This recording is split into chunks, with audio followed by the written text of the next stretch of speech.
This is called a melting snowman. It's an extra activity.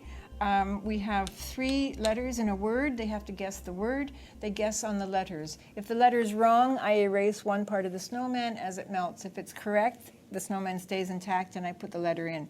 We talk about how there are 5 vowels and every word has a vowel. So sometimes we put the vowels up here to remind the children, A, E, I, O, and U, to remind the children that one of them has to be in there. So those are one of the first ones that they choose.